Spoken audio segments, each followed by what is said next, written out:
Nire izena Itzol Batiz da, Aizilan eta Kultiba enpresetako partaidea naz, eta Amoribetan finkatuta dagoen enpresa bat da. Aizialdi munduan eta kultur kudeaketan aritzen gara.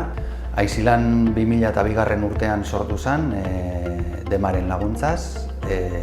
Aizilanen momentu honetan 35 pertsona ari gara lanean.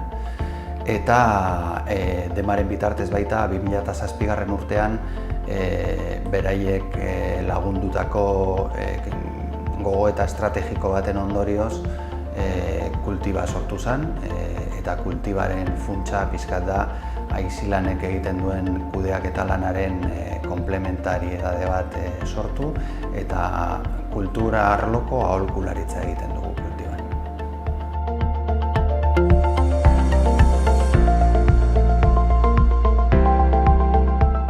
Indartu programa Demaren bitartez ezagutu genuen, beraiek jarri ziren gurekin harremanetan. Egia esan, 2002. Urtetik ona beraiekin nahiko harreman estua izan dugu, eta beti egon gara harreman batean.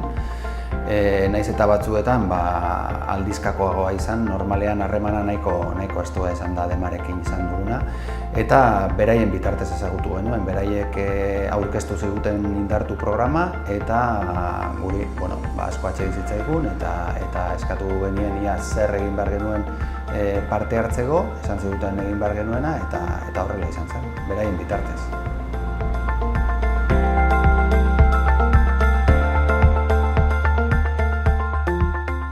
Printzipioz Indarturen bitartez bizi izan dugun prozesua batipat gogo eta prozesu bat izan da. Berriro ere egiten duguna, nola egiten dugun birpentsatzeko modu bat eta laguntza bat izan da, eta momentu honetan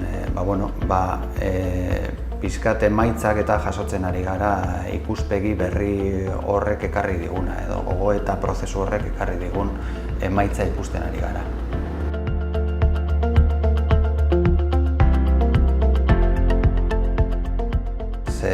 Oso denbora gutxi pasa da prozesua hasi genuenetik, baina suposatzen da, lerroetako bat, martxan jarri dugun lerroetako bat, hazkunde lerro bat da, eta edapen prozesu bat da. Edapen prozesu horren eraginetako bat, pertsona gehiago kontratatzea izango da, eta horren helburu moduan izango dugu nolabaiteko hazkunde bat pertsonetan ere.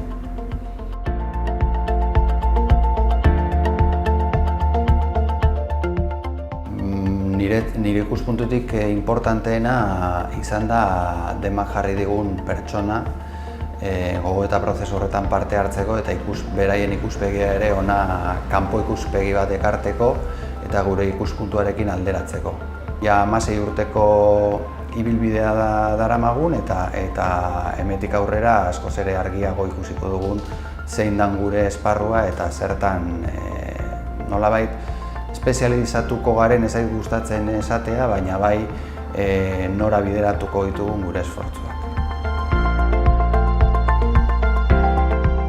Beti Demarekin izan dugun harremanean eta martxan jarri ditugun proiektu ezberdinetan, emaitza beti izan da positiboa, guretzat beti izan da onura ekarri duen zerbait.